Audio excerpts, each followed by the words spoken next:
Hi ನಮಸ್ತೆ ಎಲ್ಲರಿಗೂ Roopashree swing machine ಚಾನೆಲ್ಗೆ ಸ್ವಾಗತ. ಇವತ್ತಿನ ವಿಡಿಯೋದಲ್ಲಿ ಸ್ಟ್ರಕ್ ಆಗಿರೋ ಮಿಷಿನ್ನ ಯಾವ ಥರ ಕ್ಲೀನ್ ಮಾಡ್ಕೊಳ್ಳೋದು, ನೀಟಾಗಿ ಮನೆಯಲ್ಲೇ ಮಾಡ್ಕೋಬೋದು ಅನ್ನೋದನ್ನು ತೋರಿಸ್ತೀನಿ. ಮೊದಲಿಗೆ ಅದು ಪುಷಿಂಗ್ ಪ್ಲೇಟನ್ನು ತೆಗೆದುಬಿಟ್ಟು 2 ಸ್ಕ್ರೂನ ನೀಟಾಗಿ ತೆಕ್ಕೊಳ್ಳಿ. ಅದಕ್ಕೂ ಮುಂಚೆ ಚಾನಲ್ನ ಯಾರ್ಯಾರು ಸಬ್ಸ್ಕ್ರೈಬ್ ಮಾಡಿಲ್ವೋ ಸಬ್ಸ್ಕ್ರೈಬ್ ಮಾಡ್ಕೊಳ್ಳಿ. ನೋಡಿ, ನೀಟಾಗಿ ಅವೆರಡು ಸ್ಕ್ರೂವನ್ನು ಫಸ್ಟು ಹೊರಗೆ ತೆಕ್ಕೊಂಡ್ಮೇಲೆ ತೆಗೆದ್ರೆ ಬರುತ್ತೆ ಅದು ಶಟಲ್ ರೈಸು. ಅದಾದಮೇಲೆ ನೀಟಾಗಿ ಒಂದು ಸಲ ಮಿಷಿನನ್ನು ತಿರುಗಿಸಿ ನೋಡಿ ಯಾವ ಥರ ಮಿಷಿನ್ ಫ್ರೀಯಾಗಿ ತಿರುಗ್ತಾ ಇದೆ.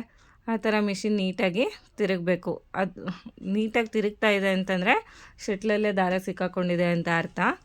ಆವಾಗ ನೀವು ಶಟಲನ್ನು ಕ್ಲೀನ್ ಮಾಡ್ಕೋಬೇಕಾಗುತ್ತೆ.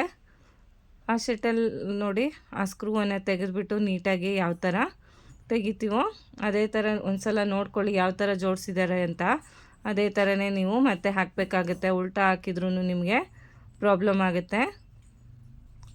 ನೋಡಿ, ನೀಟಾಗಿ ದಾರ ಸಿಕ್ಕಾಕೊಂಡಿದೆ, ಅದನ್ನು ತೆಗೆದುಬಿಟ್ಟು ನೀಟಾಗಿ ಮತ್ತೆ ಮೊದಲು ಹೆಂಗಿತ್ತೋ ಅದೇ ಥರ ಜೋಡಿಸ್ಬೇಕಾಗುತ್ತೆ. ಕಸ ಎಲ್ಲ ತೆಗೆದುಬಿಟ್ಟು ನೋಡಿ ನೀಟಾಗಿ ಇದೇ ಥರನೇ ಜೋಡಿಸ್ಕೊಳ್ಳಿ. ಅದಾದಮೇಲೆ ನೀಟಾಗಿ ಅದನ್ನು ನೆಟ್ಟನ್ನು ಟೈಟ್ ಮಾಡ್ಕೊಳ್ಳಿ. ನೆಟ್ ನೀಟಾಗಿ ಟೈಟ್ ಮಾಡಲಿಲ್ಲ ಅಂತಂದ್ರೂ ಪದೇ ಪದೇ ಬಿಚ್ಕೊಳ್ಳೋ ಚಾನ್ಸಸ್ ಇರುತ್ತೆ.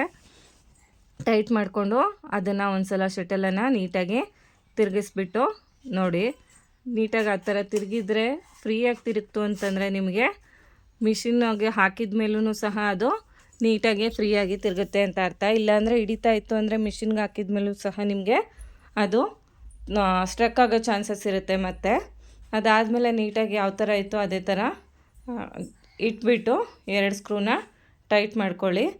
ಅದಾದಮೇಲೆ ನೋಡಿ ಈ ಥರ ಗಟ್ಟಿಯಾಗಿ ಟೈಟ್ ಮಾಡ್ಕೊಳ್ಳಿ. ಟೈಟ್ ಮಾಡ್ಕೊಂಡ್ಮೇಲೆ ಒಂದು ಸಲ ಮಿಷಿನನ್ನು ಇನ್ನೊಂದು ಸಲ ತಿರುಗಿಸ್ಬಿಟ್ಟು ನೋಡಿ ಯಾವ ಥರ ಮಿಷಿನ್ನು ಫ್ರೀಯಾಗಿ ತಿರುಗ್ತಾ ಇದೆ ಅಂತ.